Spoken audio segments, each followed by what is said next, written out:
The African American Legend series highlights the accomplishments of blacks in areas as varied as politics, sports, aviation, business, literature, and art. We will explore how African Americans have succeeded in areas where they'd been previously excluded because of segregation, racism, and lack of opportunity. I'm your host, Dr. Roscoe C. Brown, Jr., and joining us on today's African American Legends is Kinshasha Holman Conwill, Project Director of the Cultural Blueprint for New York City, and Patricia Cruz, who is the Director of the Aaron Davis Center at City College of New York. Glad to have you with us today to talk about this exciting topic of African American art. So Kinshasha, I want to start with you by asking, what is the present state of African American art in this country, in this city, in this area? I think it's terrific. It's very creative, it's very vibrant. There are African American artists who are working in long-standing traditions as well as in the cutting edge, the most recent kinds of cultural expression. So that you have wonderful artists with national reputations like Bill T. Jones working in New York City, in places like Pat's own Aaron Davis Hall. You have somewhat younger writers like the poet Tracy Morris, who not only writes but also teaches. And you've got also wonderful young people. Maybe Pat later will tell you about a great group of young people who work out of Aaron Davis Hall in a program called Impact. So across the spectrum, there's great vibrancy and extraordinary talent in African American communities around the country, and New York City is continuing in its role as an incubator and showcase for talent that either comes right out of New York, comes to New York as a magnet for that expression. And then there also are some areas where some work needs to be done to make sure that the infrastructure to support those artists is made even stronger. You see, New York City has art museums, they have classes, they have dance troupes, they have theater groups, and in some ways the African Americans are the energy source behind this. Much of what happens in the larger theatrical artistic community seems to be imitative of what begins in the African American community, which then raises the question, is one of those, if you're so smart, why aren't you rich questions. Why don't we get more financial support for the African American art community? I think it's a complicated question, and I think that there's surely some areas where it's lack of information. That there are wonderful corners throughout New York City, throughout New York State and the country where wonderful work is being done, and it's maybe not being done in the center of the midtown business district of the particular town. So in a place like New York, it could be in Harlem, where there's just a tremendous history and tradition and ongoing cultural expression. It could be at a place like The Point in the Bronx. It could be at the Jamaica Center for Arts and Learning in Queens. So one of the problems is that some of the supporters of art need to get out more. They need to get out of the centers where they have been hovering and move forward. So unlike the very belated appreciation of jazz, the original American classical music, which they have now finally understood is just integral to the story of America, the supporters of culture in general need to know that it's being done in places that may not be on the beaten track for them, but that the real aficionados of culture always find. Well, how do you seek that out? Well, how do you seek out this culture? I walk the streets and I go to the East Village and Soho and so on, and I see galleries and I see theater companies, but I'm attuned to that, I'm interested in that. But for somebody who really doesn't know where to go, they know there's Broadway, and they know there's a little off-Broadway, but they don't know about these beautiful galleries. They know MoMA, and they know the Met, and they know Studio Museum, but they don't know some of these other things. How do they find out about that? Well, and Pat would have some thoughts on this too, I'm sure, but I think part of what people do more and more now is they go online. They go to some of the websites within their own cities, but if you just go to any search engine, Yahoo or Metacrawler or GoTo.com, any of those things, AOL.com, any of those places, and start putting in things like African American, Black, or culture, you will find it. But also, Pat is part of an exciting program in Harlem where they've actually found a way to focus people's attention by coming together as a group so that a whole group of cultural organizations will be identified. Because you're right, it's hard if you don't already know to know where to go. You know, I think there's a new Harlem Renaissance developing. Yeah. And I know with the Empowerment Zone and some of the other groups, they brought the various Harlem collaboratives together. Now let's look at this a little bit. Now, the Harlem Renaissance back in the 20s and early 30s was really generated by white money and white philanthropists who picked certain artists and nurtured them. The new Harlem Renaissance comes from the Harlem community itself. Now, tell us a little about that, Pat. I think what's important, and you're right that it does mark a real difference, is that actually approximately 2 years ago, 9 organizations in Harlem got together realizing that we needed to be able to make ourselves more accessible and better known to a larger community. So it addresses the question that you raised, how do you find out about us? We call that the Harlem Strategic Cultural Collaborative, and it includes organizations like the Apollo, the Studio Museum in Harlem, Aaron Davis Hall, of course, the Schomburg Center, Dance Theater of Harlem, Boys Choir. So we all together, all 9 organizations, have come together to put out marketing tools that let people know where we are and what we do. For example, we've just published our 3rd magazine, which shows the kind of programming that we do over a period, and that's the magazine.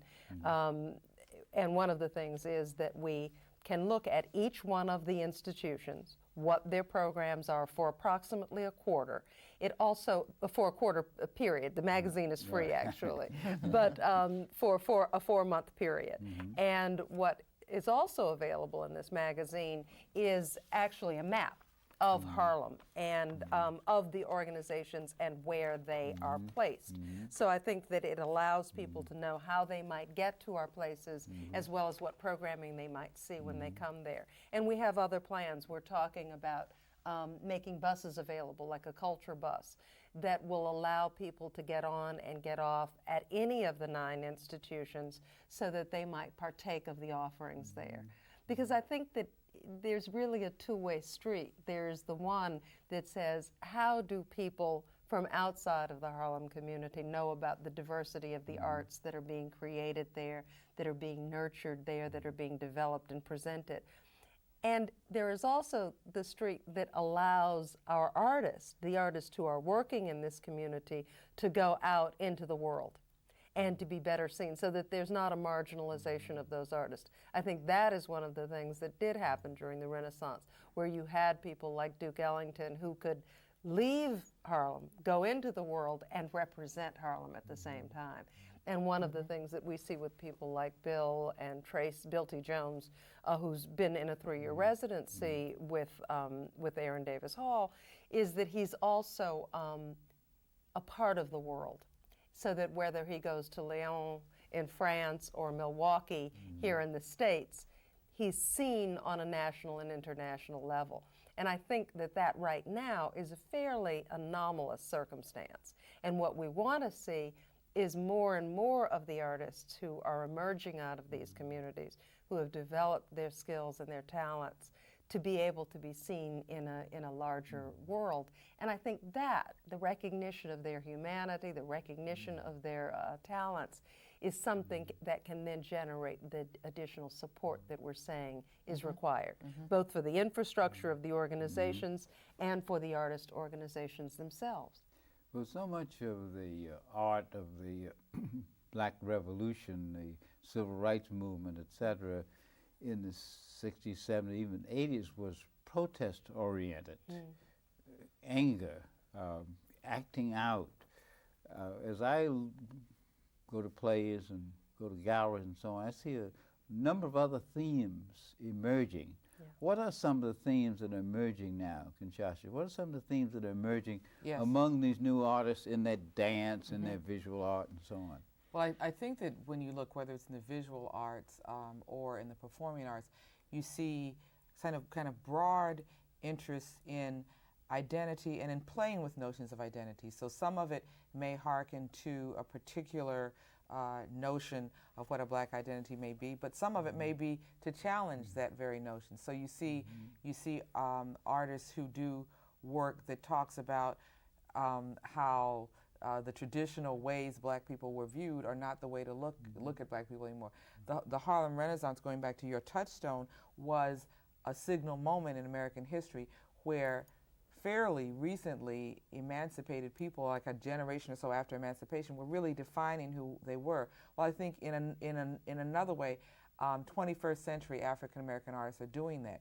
But as Pat has said, they're doing that in a world context. So whether it's the younger artists like Savion Glover, who is kind of combining the tap traditions of people like Gregory and Maurice Hines with some of the hip hop culture, there is this hybridity that goes on that these artists are not afraid to embrace. You'll find a dance company like Alvin Ailey, which has this extraordinary repertory that Mr. Ailey developed many years ago with signature pieces like Revelations. Right. But then looking at using younger choreographers and the kind of magnificent job that Judy Jamison has done to carry on Mr. Ailey's tradition. And so you see newer choreographers like Ronald K. Brown. You see single choreographers like Blondell Cummings and B.B. Miller.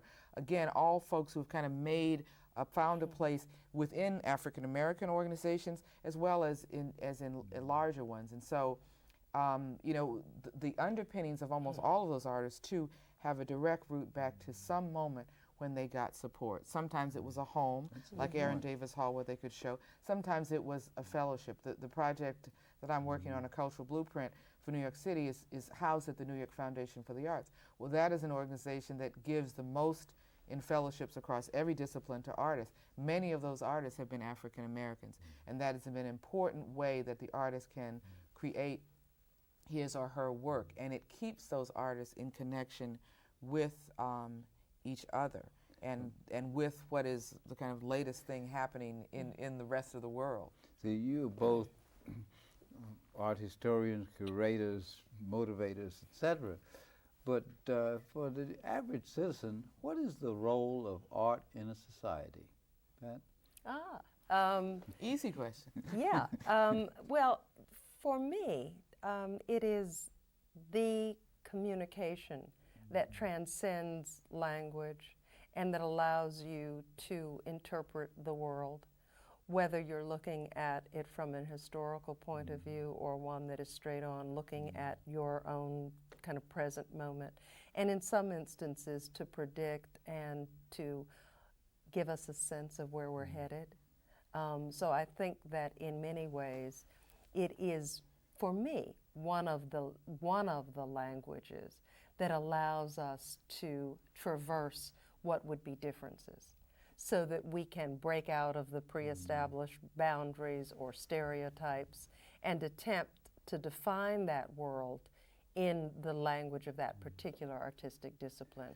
So whether it's dance or music, and I find that it is a language that can be understood on a global basis, so that it allows you to move across those boundaries.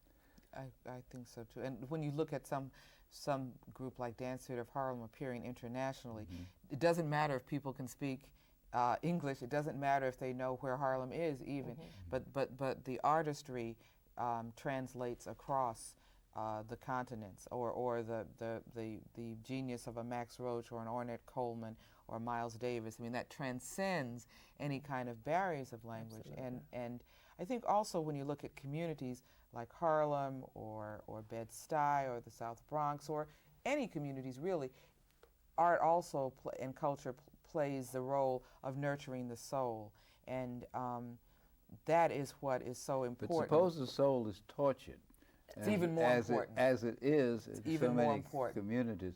Does art have, I know it does, but what role does art have as a political message? What political message does it send? For example, we have now art involving a lot of nudity. We have art involving symbols against the religions and so on. And one religion gets mad at another religion because they have indulge in blasphemy. Does art have a real political role, or is that just a residue of the expression of the individual? I think that the artist's role, in one of the interviews for the blueprint process, we asked artists what their role was, and one artist said it's to be an artist. And I think that's an absolutely wonderful answer. And so I think it's the role of an artist like Renee Cox, who had a difference of opinion with some leaders of the city of New York and some leaders of the Catholic Church, but not with every Catholic and not with every New Yorker.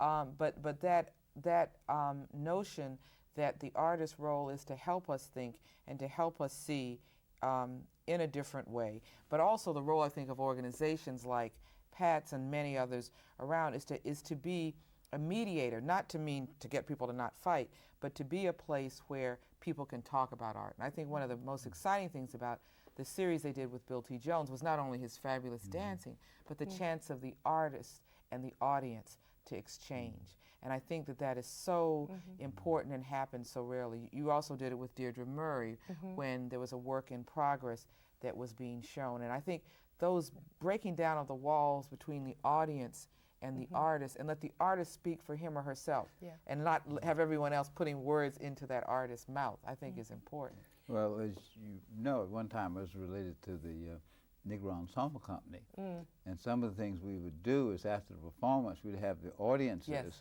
sit and talk with the actors about it. Yes. It was very interesting because sometimes the audience would be angry with an actor or an actress, and then to see how they interacted. And at one time it was said that our black plays were too angry, and then someone said they had too much profanity in them. Where do we stand now? I know the key black playwright now is August Wilson, and he's got stuff on Broadway and done a lot of interesting things. It stimulates a lot of conversation. People say, is that the way we were? Is that the way we are? How does art, whether it's visual or performing art or jazz, how does art tell us where we are, who we are? Pat? Well, I think a part of it is through the expression of the individual. And that, you see, for me, what happens is we've gotten, as a society, more and more passive. And when you talk about one of the roles of the artist and the arts, I think it is to provoke analysis, and that through that analysis and through that thinking, you can also provoke action. Because it's very different from when you are in your own house at your computer screen interacting with the screen and the information that is there. I think the experience that you had at the NEC is one that we certainly do at Aaron Davis Hall with the artists that we present, and I know that in each of the other organizations, whether it's 651 in Brooklyn or at NJPAC, across the board, there is an opportunity that is provided with the audience to interact with the artist. And I think wherever that interaction is allowed, that we know more about thinking processes, we understand more about ourselves as thinking individuals, and can connect more around that. Because I think without it somehow, we're going to get more and more disconnected and less able to understand the society that we're a part of and to be a part of it finally. So for me, that's one of the most critical roles that the arts can play, and I think has historically played. This is great. We talked about the role of it and how it develops, but what about the African American community? Does the African American community really participate in this? Does it accept it? What about it? Because so much of African American art goes somewhere else, and other people are viewing us.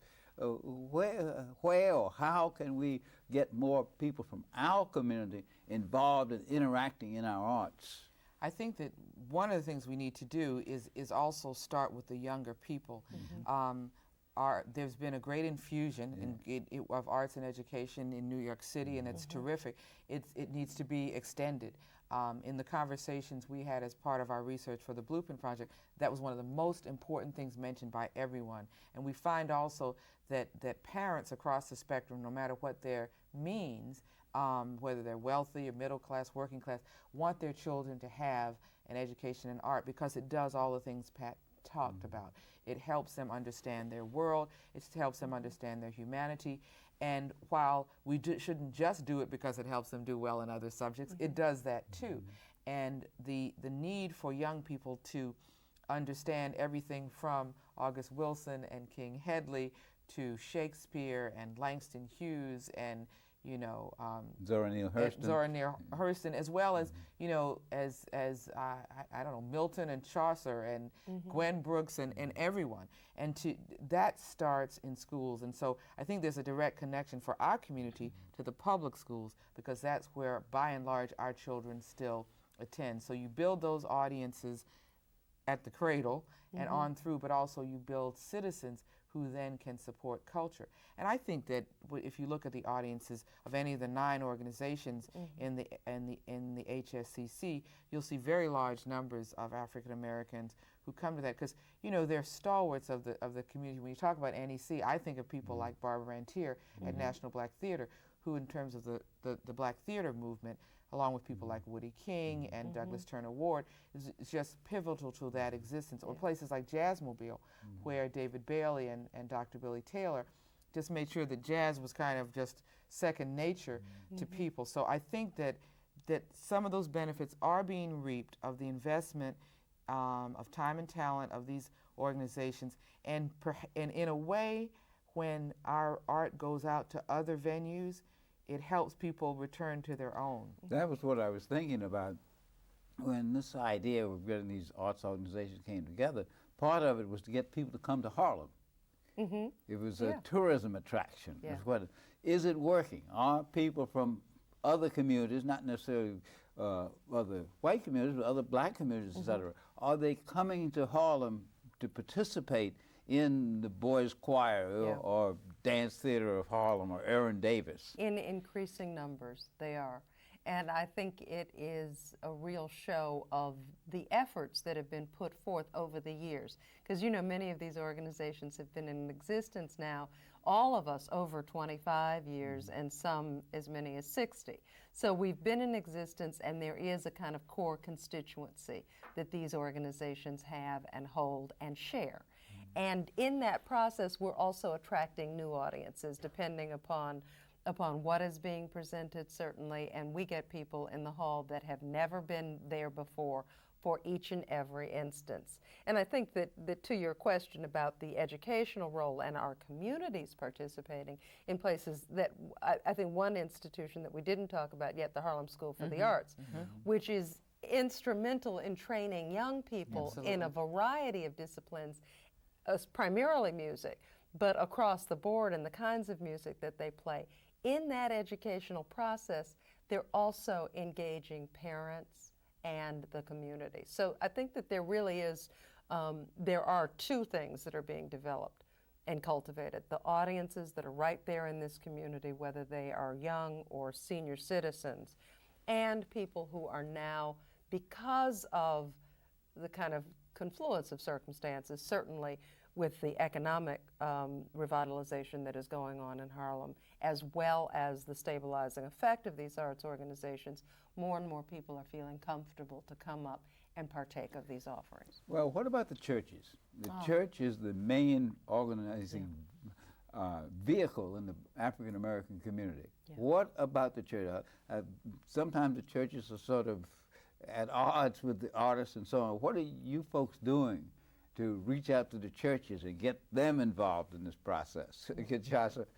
Well, I think the church groups are enormously important, and I know in Harlem a church like Abyssinian Baptist Church and also their development arm, the Development Corporation, have just embraced culture in general, and in everything from the celebration of it to even in a very poignant way when we lose our cultural leaders, the mourning of those leaders at a place like Abyssinian is a kind of witness to the role that culture has played in community. But there are 500 other churches. Only 500?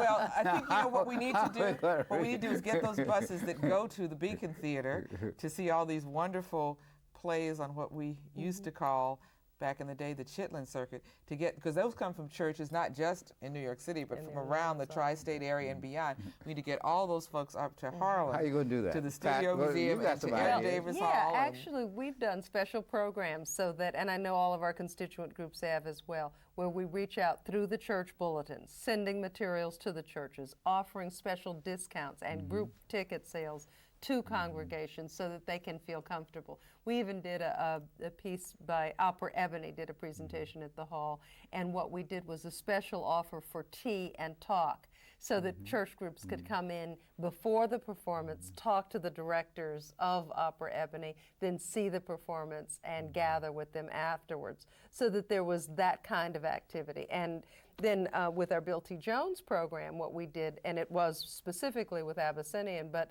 we're trying to make that same outreach to a number of other entities, but it was the idea of joining the idea of the arts and faith. And we had a conversation between Bill T. Jones and Reverend Butts.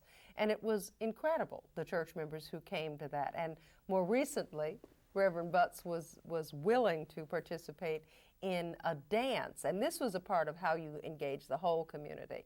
In a dance that Bill T. Jones created called the Table Project, which was directly using two groups, young women, ages 6 through 11, and middle-aged black men and men of our community who participated in the same choreography. So Reverend Butts, not Reverend Butts, but there were other people. Terry within- Lane, Terry Lane, Howard Dotson. Howard Dotson were a part of that community wonderful. dance. But we attempt to engage as participants the people within the community so that they feel a part of it. I know Kinshasha had spoken earlier, and I just wanted to say this, that we have a group of young people, approximately 100, and some 60 of them are there every Saturday with Impact Repertory Theater that is a part working with Bozo River. I can see the incitement and the enthusiasm that you two We can have talk for forever arts in the community. about arts in the We want to community, that's thank Kinshasha Conwill and Pat Cruz for being with us today and talking about African American art and its excitement in New York City. Thank you for being with us. Thank Thank you.